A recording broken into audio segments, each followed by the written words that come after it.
Hello, family and friends, and welcome back to my channel. Today is Friday. Happy Friday, everyone. I love Fridays. Today is January 17th, and we are 17 days in on our chronological read. Aren't you so proud of yourself? I'm proud of us. All right, let's keep going. Today, we're going to be reading Genesis 47 through 50. So before we get started, let's say a quick prayer. Lord, please just grant us wisdom, knowledge, understanding for today to help us comprehend your wonderful word that you left behind for us.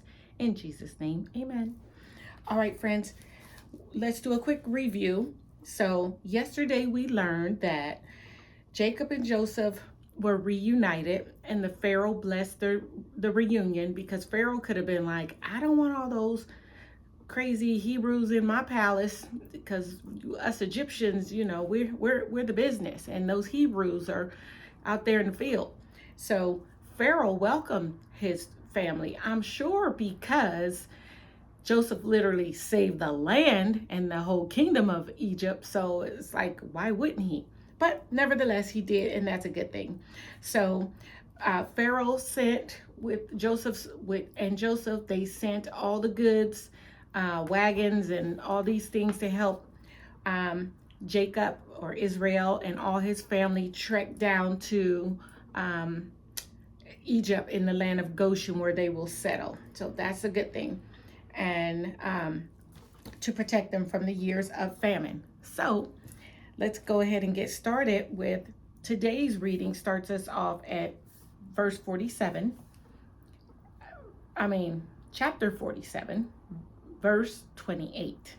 So 47:28, that's Genesis. We're still in Genesis. What a book. But hey, it's only been 17 days, so at least we're on track.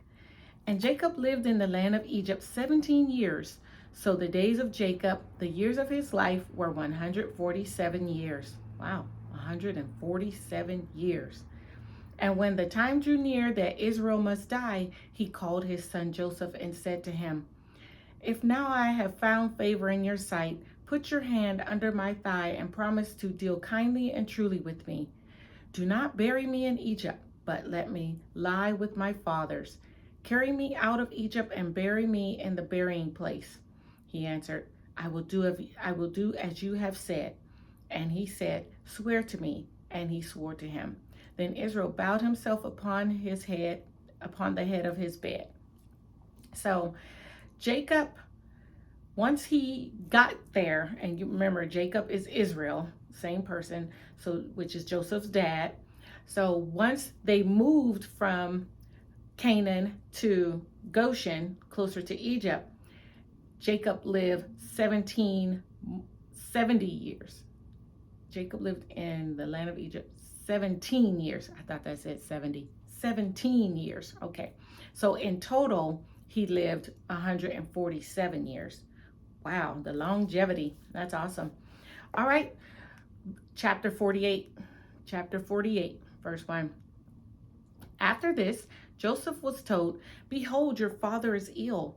So he took with him his two sons, Manasseh and Ephraim. And it was told to Jacob, Your son Joseph has come to you. Then Israel summons his strength and sat up in bed. So his father is dying. They throw me off because one second they're calling him Joseph, the next second they're calling him Israel. Your son Joseph has come to you.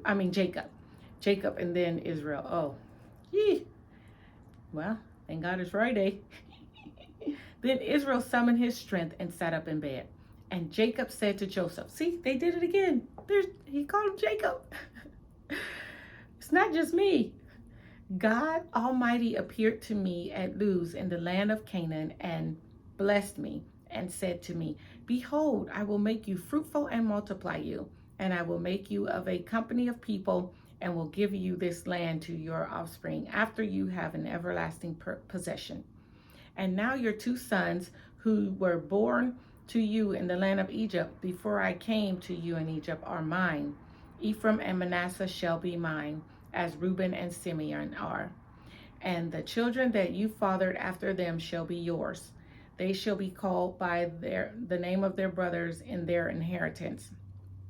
As for me, when I came from Paddan, to my sorrow, Rachel died in the land of Canaan on the way, when there was still some distance to go to Ephrath. And I buried her there on the way to Ephrath, which is Bethlehem. When Israel saw Joseph's sons, he said, "Who are these?" Joseph said to his father, "These are my sons, whom God has given me here." And he said, "Bring them to me, please, that I may bless them." Now the eyes of Israel was dim with age, so that he could not see. So Joseph brought them near to him, and he kissed them and embraced them. And Israel said to Joseph, "I never expected to see your face, and behold, God has let me see your offspring also." What a good God. Then Joseph removed them from his knees, and he bowed himself with his face to the earth. And Joseph took them both, Ephraim in his right hand and Israel on the left, and Manasseh in his left hand towards Israel's right hand, and brought them near him.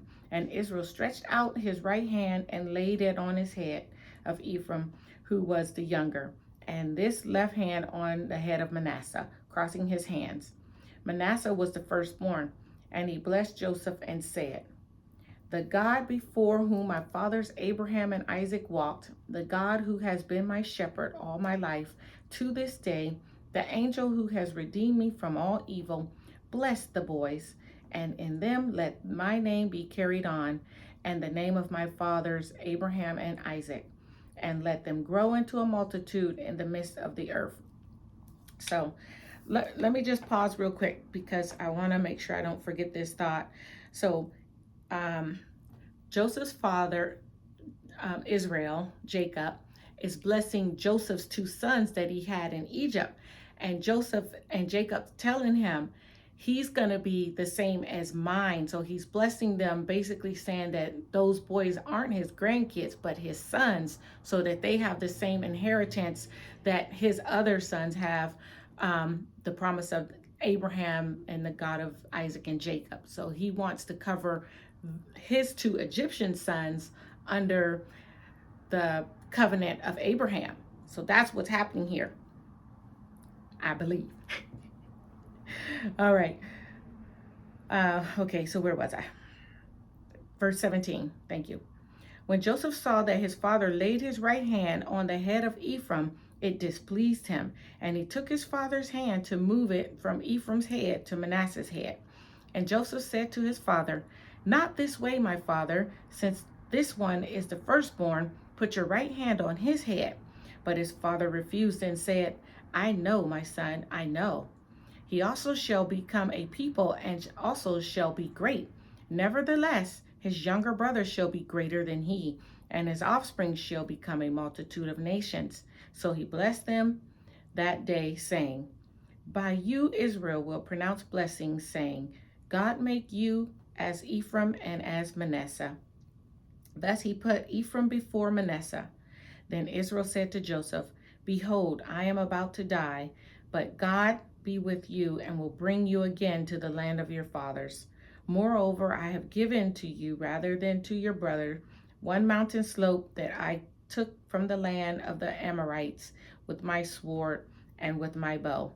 Okay, so when this blessing was taking place, Joseph thought that his father made a mistake by putting his right hand on his younger son first and his left hand on the oldest, when it should be reversed, because the oldest should get the blessing, the birthright, remember? But Jacob's like, "I know what I'm doing. Your younger son, is going to be," it says, "your younger brother shall be greater than he, and his offspring shall become a multitude of nations." So there's something about the second born, in this book of Genesis. The second born's been getting the blessing.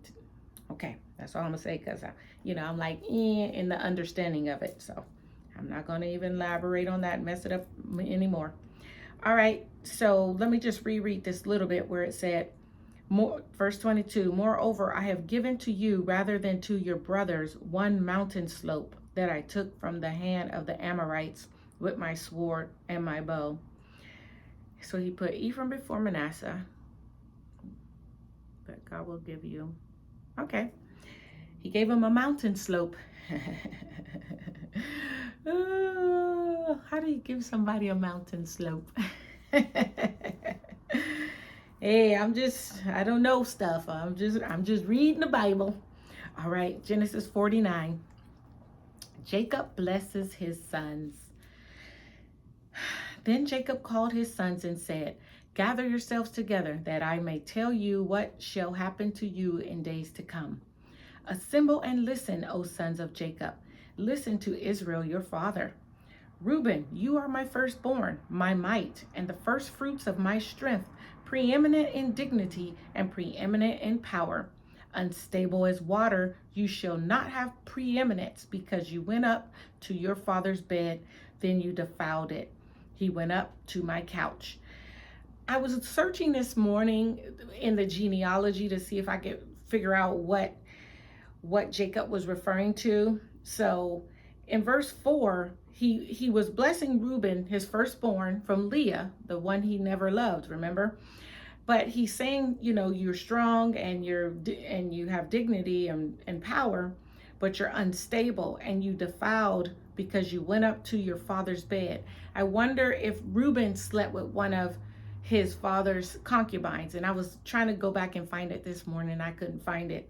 But I just wonder what that means. So if anybody has any insight on Genesis 49, verse 4, unstable as water, you shall not have preeminence, because you went up to your father's bed, then you defiled it. If you remember what happened, and you want to comment, that would be great. Verse 5, Simeon and Levi are brothers. Weapons of violence are their swords. Let my soul come out unto their counsel. O my glory, be not joined to their company, for in their anger they killed men, and in their willfulness they hamstrung oxen. Cursed be their anger, for it is fierce, and their wrath, for it is cruel. I will divide them in Jacob and scatter them in Israel. Wow, so Jacob's on his deathbed and he's blessing his sons, but it sounds like a reed. Like he's telling them, it sounds like he's cussing them out, but maybe not. Verse 8, Judah, your brothers shall praise you. Your hand shall be on the neck of your enemies. Your father's son shall bow down before you. Judah is a lion's cub. Okay, Judah got a good thumbs up. From the prey, my son, you have gone up. He swooped down. He crouched as a lion, and as lioness, who dares rouse him? The scepter shall not depart from Judah, nor the ruler's staff from between his feet, until tribute comes to him. And to him shall be the obedience of the peoples, binding his fowl to the vine, and his donkey's colt to the choice vine. He has washed his garment in wine, and his vestures in the blood of grapes. His eyes are darker than wine, and his teeth whiter than milk. To Zebulun shall dwell at the shores of the seas. He shall become a haven for ships, and his border shall be at Sidon. So he's telling them what's going to happen to them once he dies. He's giving them a foreboding or prediction. Issachar is a strong donkey, crouching between the sheepfolds. He saw that a resting place was good, and that the land was pleasant. So he bowed his shoulder to bear, and became a servant at forced labor. Dan shall judge his people as one of the tribes of Israel. Dan shall be a serpent in the way, a viper by the path, that bites the horse's heel, so that his rider falls backwards. I wait for your salvation, O Lord. Verse 19, riders shall raid Gad, but he shall raid at their heels. Asher's foot shall be rich, and he shall yield royal delicacies. Naphtali is a doe let loose that bears beautiful fawns.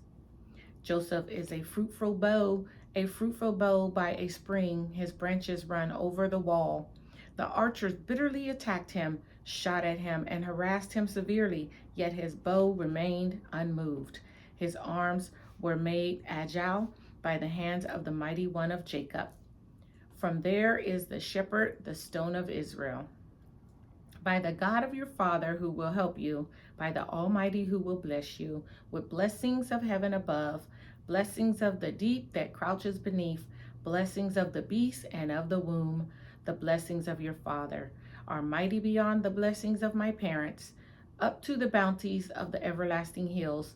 May they be on the heads of Joseph and on the brow of him who was set apart from his brothers.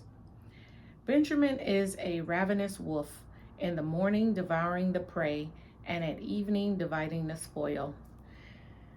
Okay, well, I'm going to go back and reread that because it seems like there's a deeper message there and a deeper meaning, and I won't torture you and reread it to you again, but I encourage you to reread it. You know, Jacob is about to die, and so these are his last words. So I really want to comprehend, or at least just get more insight. But at face value, it seems like he's telling his sons, you know, what's going to happen once he dies is what I'm taking away from it. I would love some comments. What are you taking away from it? Let me know. All right, let's wrap this chapter up.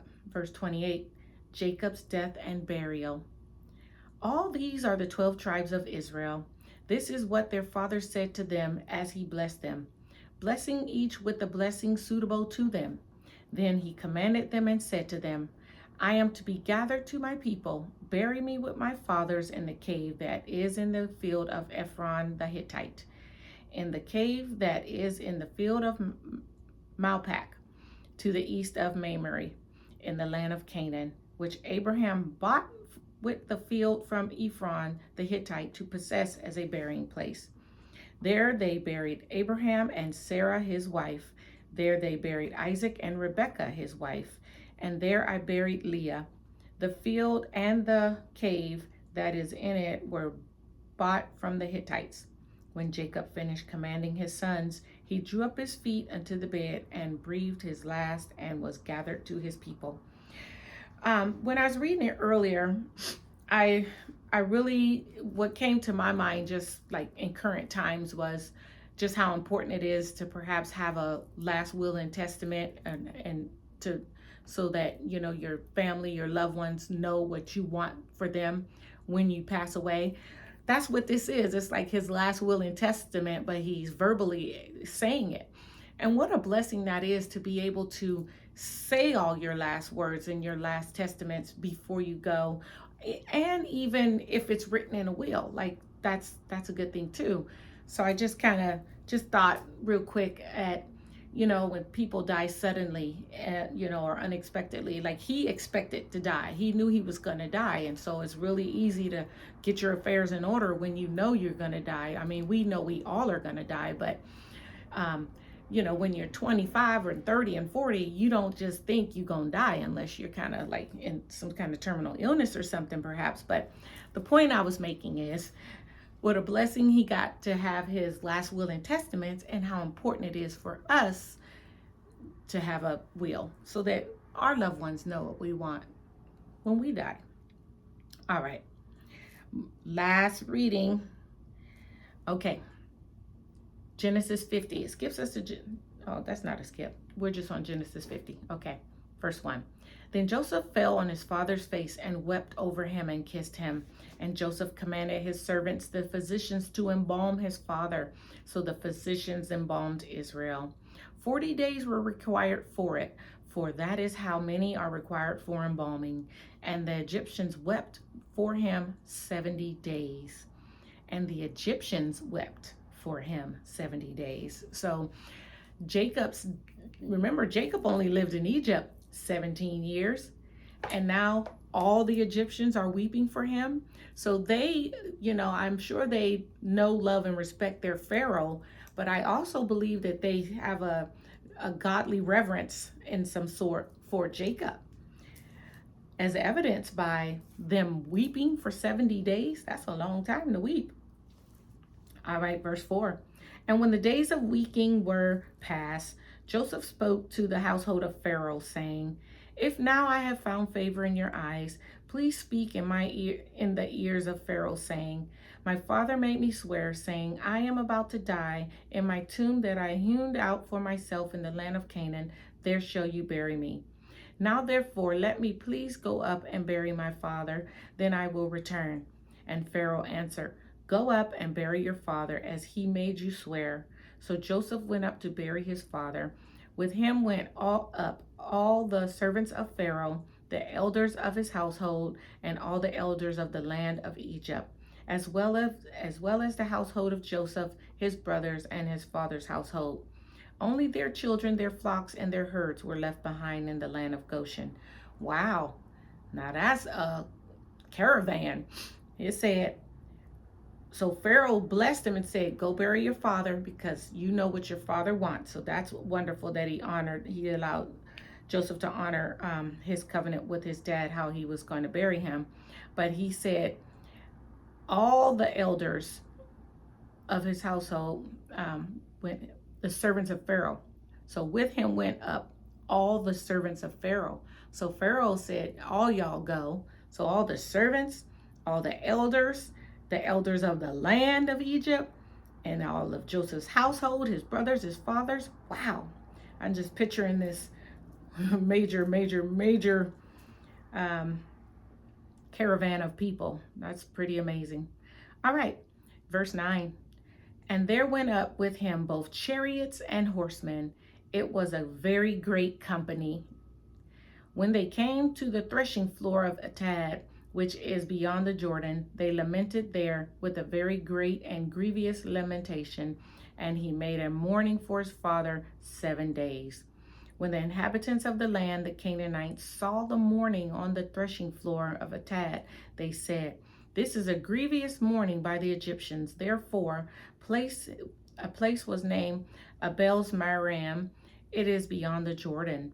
Thus his sons did for him as he had commanded them.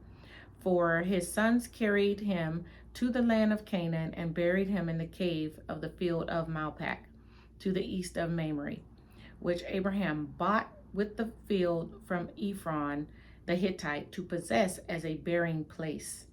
After he had buried his father, Joseph returned to Egypt with his brothers and all who had gone up with him to bury his father. Wow. Okay. Well,